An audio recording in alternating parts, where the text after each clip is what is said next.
मैं राहुल रॉय दिल्ली का रहने वाला हूँ। ये कहानी मेरी और मेरी एक कजिन सिस्टर की है। वो मेरी मामा की बेटी है और उसका नाम प्रीति है। प्रीति की उम्र 22 साल है और वो अभी MSc कर रही है। वो एकदम फिट और गोरी है। वैसे हम दोनों आपस में एक दूसरे के साथ इतने अधिक खुले हुए हैं कि हम दोनों मामा के घर में ही 2 बार पूरी तरह खुलकर वो सब कर चुके थे। अभी पिछले महीने ही प्रीति हमारे घर कुछ दिनों के लिए आई थी। उसके आने से मुझे बहुत ही खुशी हुई। मैं सोच रहा था कि कितने दिनों बाद अब फिर से वो सब करने का मौका मिल रहा था। उसे आए 2 दिन हो गए थे, लेकिन तब तक मुझे मौका ही नहीं मिल रहा था। मेरा मन मचलने लगा कि क्या करूं। ये बात वो भी जानती थी, पर वो भी मेरे मजे ले रही थी।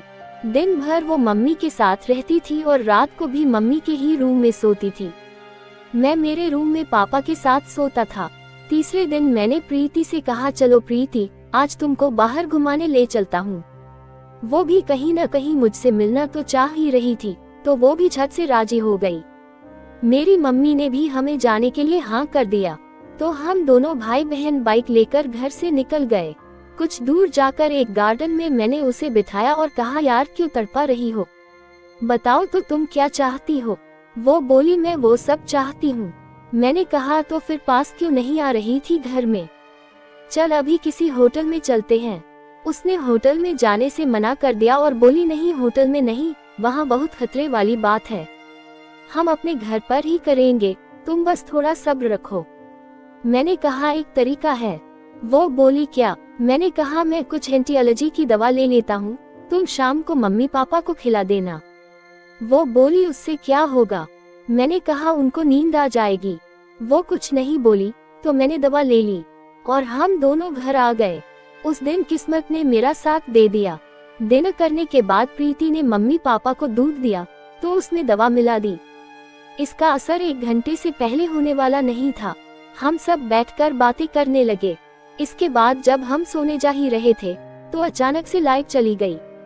उस रात गर्मी बहुत ज्यादा हो रही थी, तो मेरे पापा बोले, आज गर्मी बहुत है, हम सब हॉल में ही सोएंगे। ये सुनकर मैं बहुत ही खुश हुआ। प्रीति भी मेरा खिला हुआ चेहरा देख के हंसने लगी। पापा ने हॉल में बिछौने डाल दिए।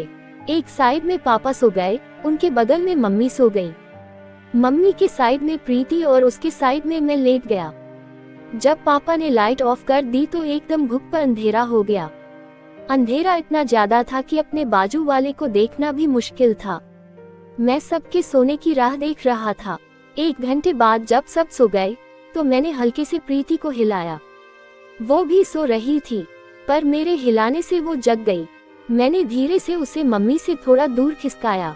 वो मेरे कान में धीरे से फुसफुसाई, क्या कर रहे हो राहुल, तुम जब से आई हो, मैं तभी से तुम्हारे लिए तड़प रहा हूँ। तुम भी मेरे मजे ले रही हो, पर आज मौका मिला है, ये मौका मैं नहीं छोड़ूंगा। प्रीति यार, मुझे डर लग रहा है। बुआ और फूफा जी साइड में ही सोए हैं, अगर उनको भनक जरा भी लग गई तो हम दोनों काम से जाएंगे। मैं कुछ नहीं होगा डार्लिंग, हम बिल्कुल आवाज नहीं करेंगे, तुम डरो मत, मैं सब संभाल लूंगा। उन्होंने दवा खाई हुई है, उनकी नींद टूटने की कोई उम्मीद नहीं है। वो मेरी बात सुनकर कुछ आश्वस्त हो गई। फिर हम दोनों मम्मी पापा से अलग होकर दूर को लेट गए। प्रीति तो बोली, चलो बाहर छत पर चले चलते हैं। मैंने मगर उधर पड़ोस के लोगों की नजर पड़ने का खतरा था। मैंने उसे मना करते हुए मम्मी के कमरे में चलने का कहा। वो इसके लिए मान गई और हम दोनों उठकर मम्मी के कमरे में आ गए। आते ही मैंने वो सब करना शुरू कर दिया और बरसों से भूखे शेर की तरह उस पर टूट पड़ा। प्रीति भी अपनी तरफ से उसका पूरा जवाब दे रही थी। उसने हाथों से छटपटाहट जताते हुए मुझे रोक दिया। मैं समझ गया, तो मैंने अपना रास्ता बदल दिया और अलग तरीकों से वो सब करना शुरू कर दिया। प्रीति ने मुझे रोक दिया और उसने कहा, राहुल, बुआ कभी भी उठकर इधर आ सकती हैं, मुझे डर लग रहा है। मैंने उसकी एक नहीं सुनी और वो सब करता रहा, जिससे अब प्रीति फिर हरकत में आने लगी। प्रीति को मेरी दिक्कत समझ आ गई कि मैं क्या चाहता हूँ, तो मैंने प्रीति के हाथ पकड़ लिए और अपने तरीके से वो सब करने लगा। उसकी आंखों से आंसू आने लगे। उसके हाथों को मैंने पकड़ रखा था, तो वो कुछ कर ही नहीं पा रही थी कि उसको कितनी तकलीफ हो रही थी, ये उसकी आंसुओं से ही पता चल रहा था। मैंने अपनी ममेरी बहन के साथ वो सब करना चालू रखा। फिर धीरे धीरे वो नॉर्मल हो गई तो उसने मेरा साथ देना शुरू कर दिया।